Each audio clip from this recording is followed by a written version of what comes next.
Zipper rolls out to the right, pitches off to Taylor, and Taylor's to the 20, down to the 15, down to the 10, 5, 4, 3, 2, 1.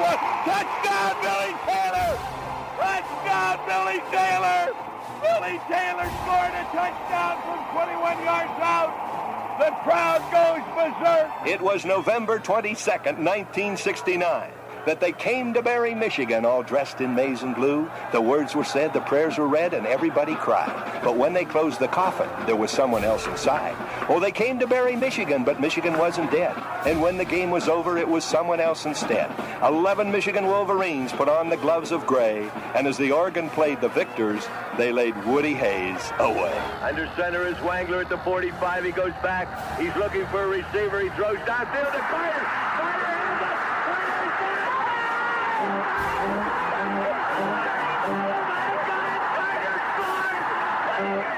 Who's got it better than us? Nobody!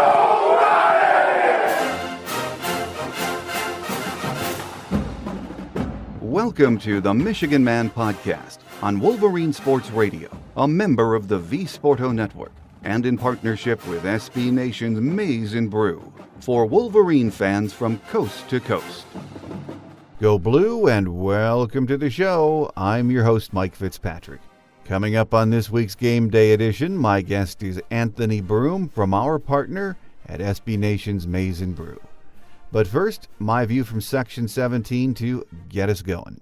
Well, the more people I talked with last week, the more I thought we were in for a battle in Madison. A lot of people that know a lot more about football than I do thought that this team, Wisconsin, was vastly underrated and very good. Still, none of us expected what we saw. And I haven't spent much time thinking about what I saw at Camp Randall Stadium on Saturday since the game. I've been watching Michigan football since the 60s, and that loss has to rank in my top 10 absolute nightmare games. I'm not sure what's going on with this team. I'm not sure if it can be fixed quickly. I simply have no idea. But I hope someone does. At his presser today, Monday, Jim took full responsibility for the debacle, and he should. As they say, this is his baby, and he has to rock it. There's absolutely no excuse for what we saw on Saturday. Our record against ranked teams is abysmal over the last 5 years. That's at home and on the road.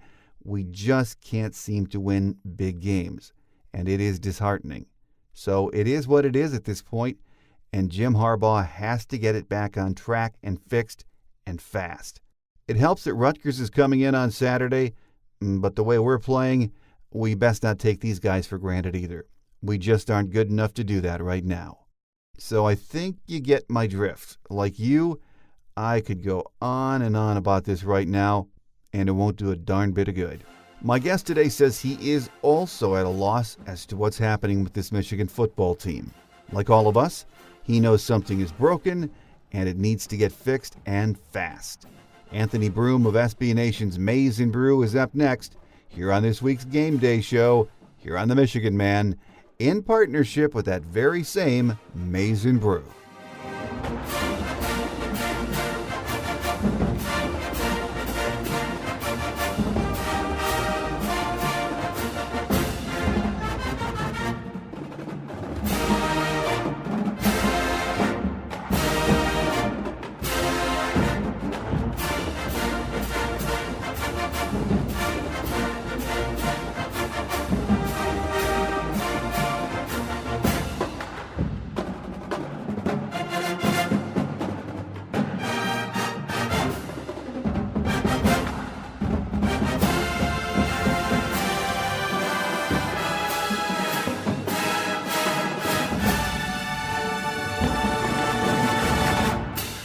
Here with us on our Game Day segment this week as we take a look back at Wisconsin, as painful as that was, and a peek ahead to this week's game with Rutgers, is Anthony Broome from Maize N Brew. Anthony, once again, good to have you back on the show. Good to be back. Wish it were under more positive circumstances, but we persist nonetheless. Still very hard to process, isn't it, Anthony?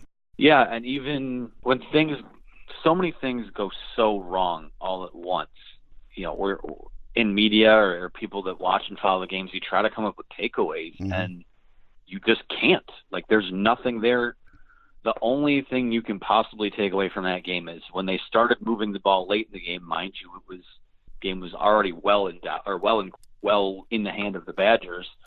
They started going, they started using the wide receivers they have, which is like, there's any sliver of hope or positivity to glean from that game, that was probably it. But other than that, like, top to bottom coaching, execution, players, turnovers, just a total unabashed disaster.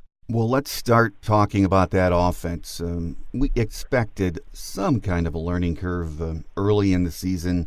I know everyone hates to quote Urban Meyer, but he said he thought 5 to 6 games would be reasonable for getting the kinks out. I'm not sure what's happening. I don't know if anyone does know what's happening. This offense is just not working right now, is it? I'm not sure if it's because the scheme isn't good or what they want to do isn't working, but the thing that continues to baffle me is that, they fumbled on the opening drive now in all 3 of their games, and those have all come within the first, 1 to 4 plays of a series, and they're not even giving themselves a chance to settle into an offense, to get any rhythm going. The self-inflicted wounds, the fumbles, Shea Patterson now through 3 games, he fires one up high to Nico Collins in the end zone. That's a throw a quarterback needs to make, like, period. And the mental mistakes and the miscues and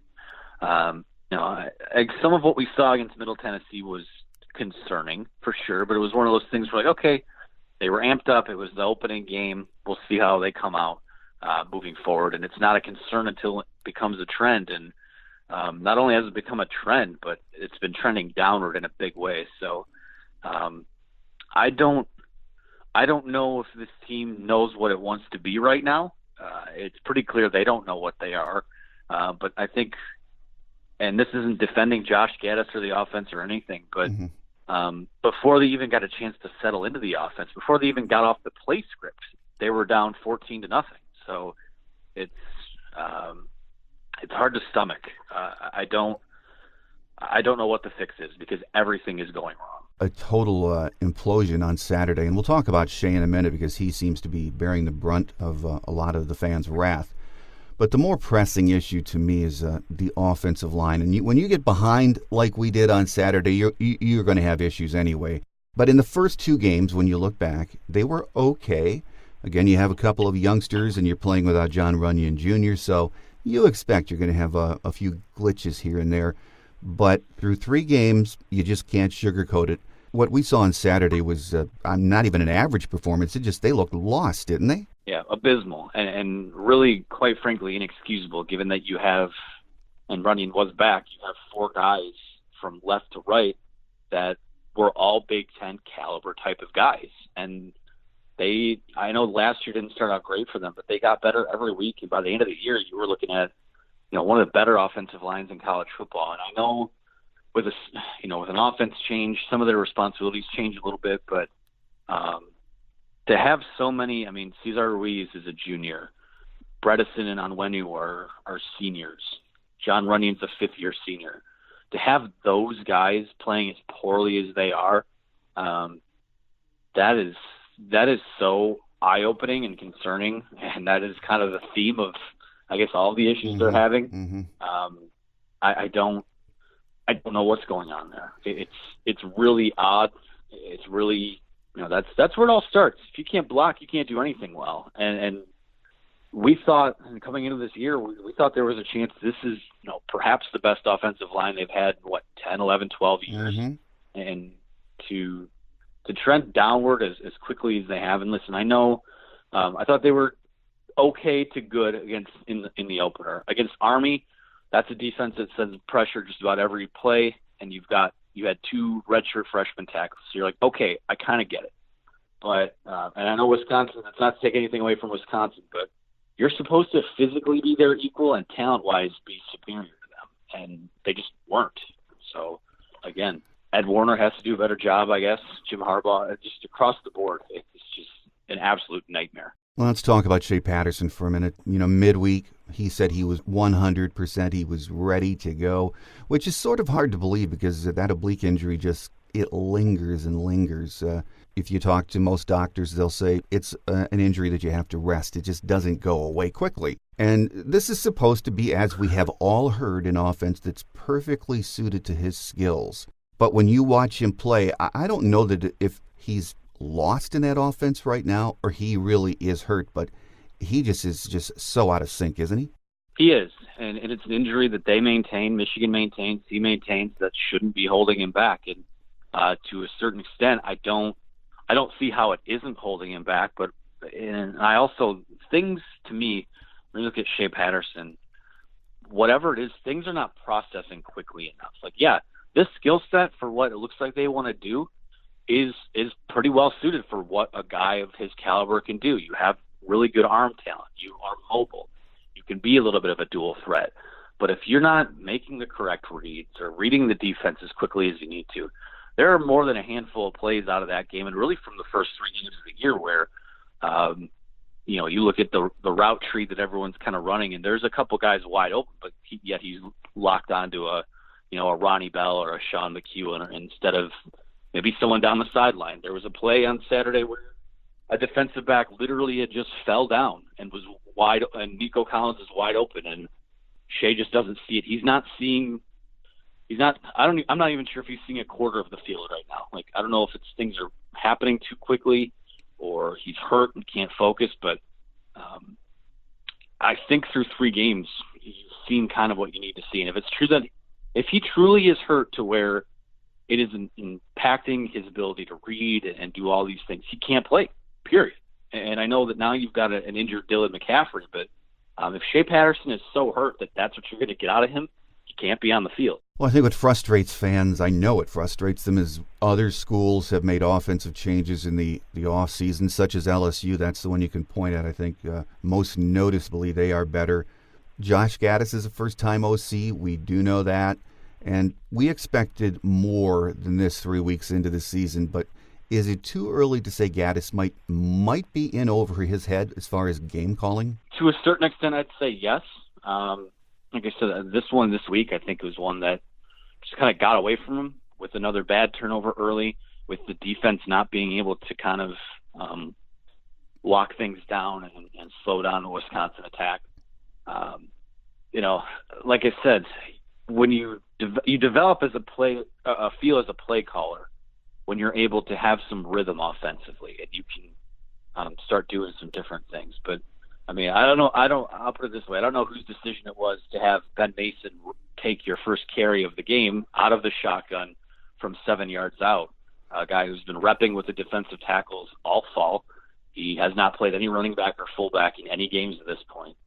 And he gets your first carry of the game. I don't know if that's a Gaddis thing or that's a Harbaugh thing, but that's kind of like the textbook overthinking that has led to a lot of these self-inflicted mistakes. Mm-hmm. And Jim Harbaugh maintains that this is Josh Gaddis' offense. So I think that blame is very fair to be put on him. So I don't know. He just doesn't – the feel isn't quite there. I don't know why. Like I said, the offense isn't doing themselves any favors in terms of the self-inflicted mistakes, the fumbles.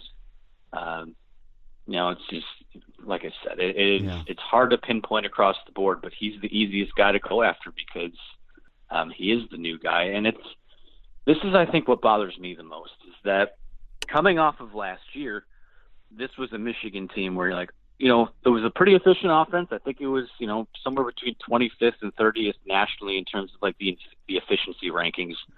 And all they really needed to do was utilize the personnel they had a little bit better. Hey, maybe on this third down here, let's use our wide receivers instead of, pounding the rock and trying to run up the middle or whatever it was. They needed a little more, a little more of a dual-edged attack in terms of we're going to pass the ball, we're going to throw the ball. Mm-hmm. And if they truly went to a new offense where they changed the entire scheme and are going full spread, and they're doing that in a year where everyone in that building knows that this is a very important year for Jim Harbaugh and for this program.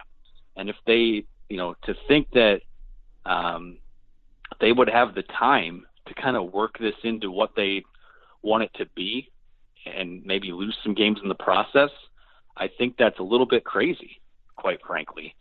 You probably could have peeled things back a little bit more slowly. LSU last year. I know everyone's making a big deal this year, but look at how up-tempo LSU's offense is, and they're using their wide receivers. This transition for them started last year, and they peeled things back a little bit more slowly and then unleashed the full offense in the offseason. So when you talk about in over your head or things happening too quickly, like, I think this might be an example of that. Well, the defense is another matter. Even if some of us expected the offense to struggle, Don Brown's defense, I mean, his style is the same wherever he's been. It's not changed much at all since he's been here. It's attack, attack, attack. The knock on this defense is it's effective against inferior athletes a lot of the time, but when an offense is, equally as talented, it struggles, it gets exposed. Do you think that's true? The tape would support that, especially in the last 2 years or so. And I think this is what bothers me most about the defense, is that now I don't want to take any credit away. The game plan that they had for Army was terrific. I thought that the defense played excellent. I thought that that was, considering the circumstances, one of Don Brown's better, like, having the team prepared and, performances of his time at Michigan. So then he comes out after that game, media availability during the bye week, and talked to the media and is feeling pretty good about himself, saying, just kind of feeling himself a little bit in terms of, Wisconsin, that's a team. We're excited to get back to Wisconsin because they do things that we're used to seeing and things we're going to see in the Big Ten, and we'll be fine. We're going to execute it at a high level. We're excited for that. So right off the bat, the attitude was kind of, we're going to be fine because this is what we've always stopped and this is what we do well. And then you come out like that and you get punched in the mouth. And that's incredibly concerning because it's like I've been echoing to everyone on a variety of issues. It's not a concern until it becomes a trend. And in the last 3 games that Michigan has played against a Power 5 school, obviously we know what happened at Ohio State. We know what happened in the bowl game against Florida. And then now we know what happened on Saturday. So teams are starting to use – the book is out on that defense, and it has been. Like, teams will use that aggressiveness against them. And the inability, or I don't know if it's an inability to adjust or if it's an unwillingness to adjust. I'm not sure which one is more disturbing to me.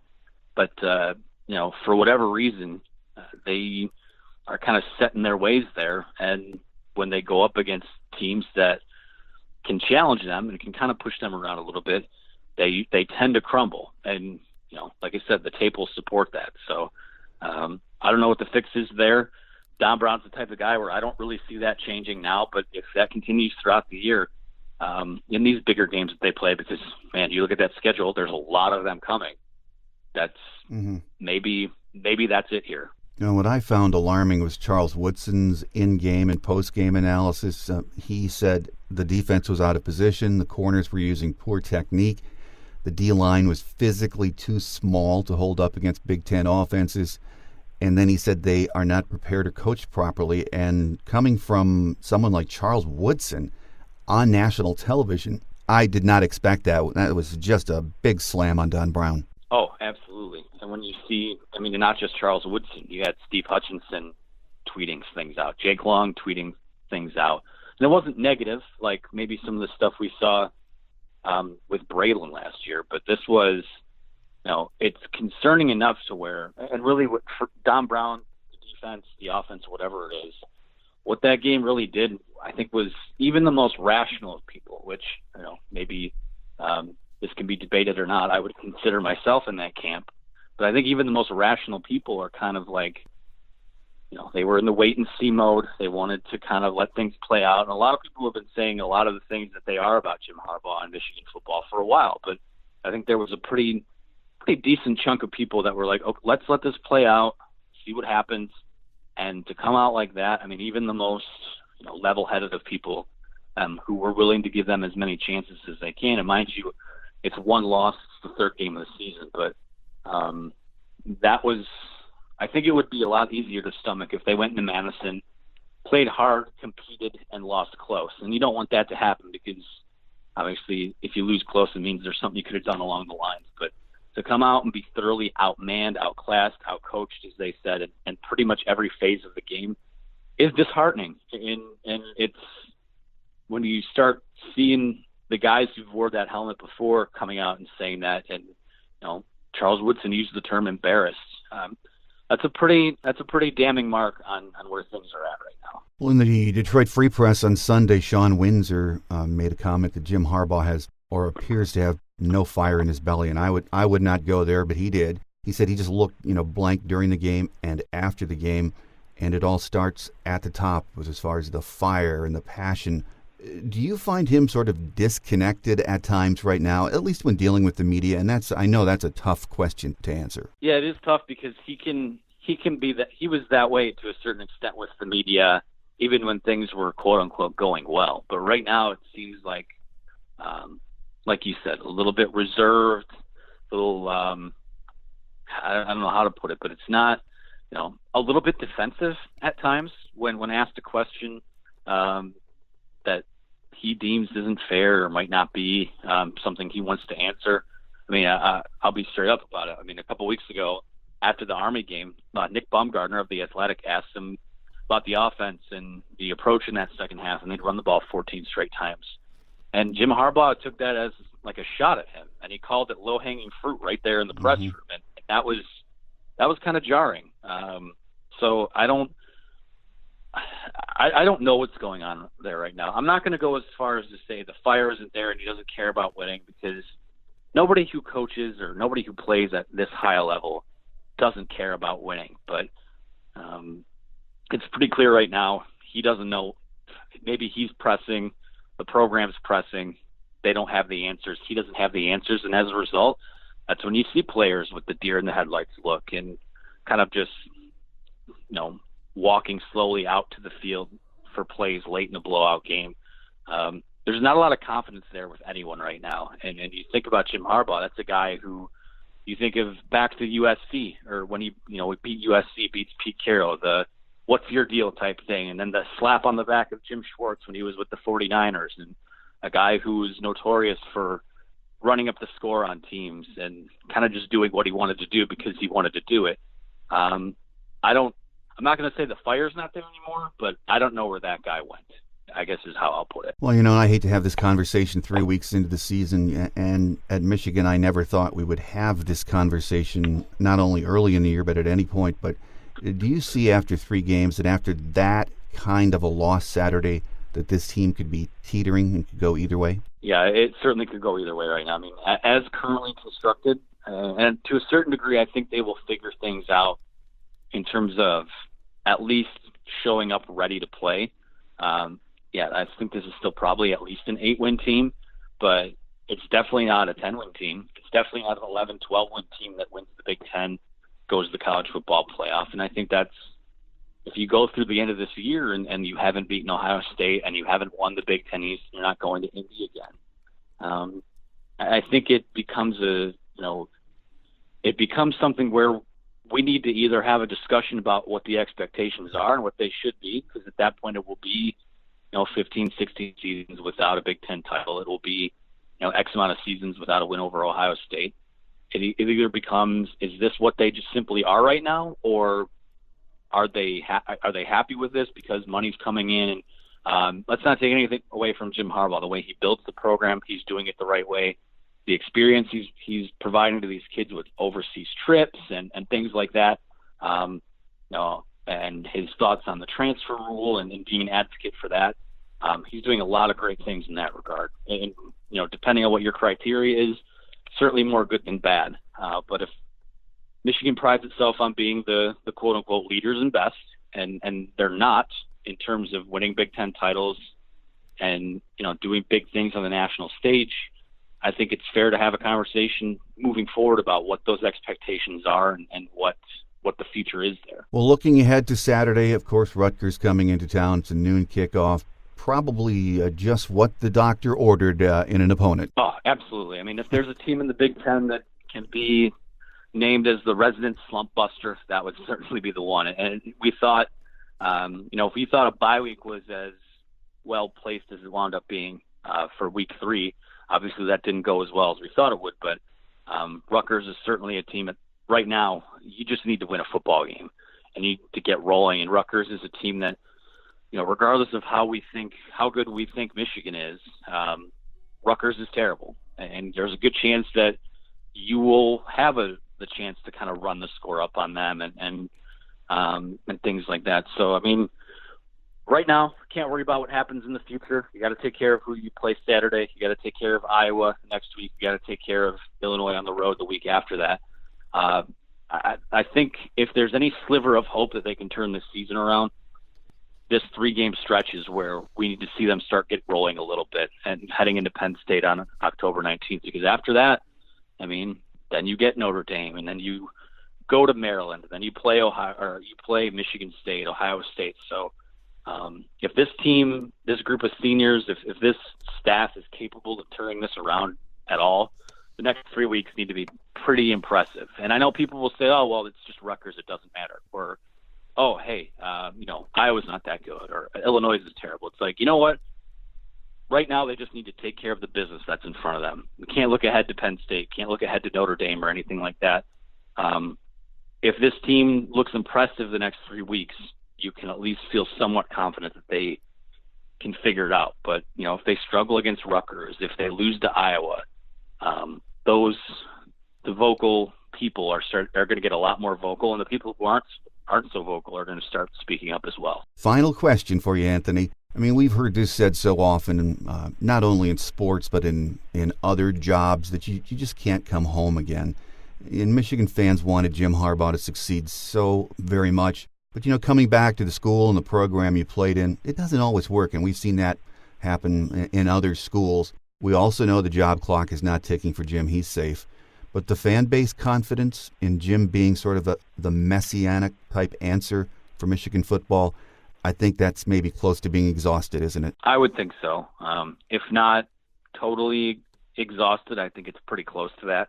And again, I think that goes back to, no logical person, like if they win 9 or 10 games, like you just don't get rid of that. Like it's a level of consistency that, at least things are somewhat stable here compared to how things have gone the last decade or so with the other coaches and how the Lloyd Carr era ended and all that. I think it just becomes a question of what should our expectations be? Because like I said, and this is not a shot at anyone or a shot at how Michigan does business, but as long as they are happy with the way that the program is built and the money that's coming in and some of the things that Harbaugh is still doing for the program, I think he will, if he wants to walk away, I'm sure he could, but I just don't see a scenario unless the bottom completely falls out, which I still think this is a competent enough coaching staff that the bottom is not going to completely fall out. They might be disappointing. They might only win 8 or 9 games, but the people that say, oh, this might be a 5 or 6 or 7 win football team, I don't see that. I think they have too many competent people in place for that to happen. And as long as they stay competent and stay somewhat relevant, I wouldn't expect anything to change. And I guess from there, I would just urge people to be patient or to lower your expectations, because I think at this point, this is really all you can do. Right. And Jim Harbaugh is a competitor. That staff is very competitive, and so are these kids on this team. So as much as this hurts, we will probably, as fans, think about this longer than the team will and the coaching staff, because they have to get ready for what's next, and they have to get better. They know all of these things. So, yeah, as hard as it is right now, probably the best approach is to just chill out, wait until Saturday, take it a week at a time, and see how the team progresses, because there still is a lot of football to be played, Anthony. And I'll say this, too. Like, you don't have to go back all that far to look for a team that has started off the season really pretty disappointingly and won the Big Ten. Penn State in 2016, they lose to Pitt. Then they come to the Big House, get totally destroyed. They lose 49-10, I think it was. And then from there, they don't lose again until the Rose Bowl. They beat Ohio State. They win the Big Ten. Based on what we've seen right now, I don't know if this Michigan team is capable of that, but it has happened before. But you have to give yourself a chance to get rolling. And, the first opportunity to do that is against Rutgers on Saturday. And this is a team that Jim Harbaugh teams have handled pretty thoroughly. And I think that for as disheartening as that game is for the fans, the Wisconsin game and coming off of that, I think the players, I do think we'll see the players get up this week, because they know, listen, we have a lot of frustrations, and we have someone coming to town that is perfect to take them out on. So I would expect to see a fired up team, and a team that kind of runs it up a little bit on Saturday. And people will say it doesn't matter, and to a certain extent they'll be correct, but I think it's better to see them obviously take care of Rutgers than to squeak one out against Rutgers, because looking at it objectively, Rutgers is probably by far the worst team that they've seen so far. So you need to take care of business, and it needs to be thorough, and it needs to be decisive. No, absolutely. It's going to be a very interesting week around here, and yes, Saturday is a very important game. With us today on our Game Day segment, as we've looked back at Wisconsin and a bit ahead towards Rutgers, is Anthony Broome from Maize N Brew. Anthony, always a pleasure to have you on the show, and I hope the next time you come back, we're in a much better mood. That would be nice. From your lips to the football god's ears, my friend. Quick Hits is next as we wrap it up for another week here on The Michigan Man, and in partnership with SB Nation's Maize N Brew.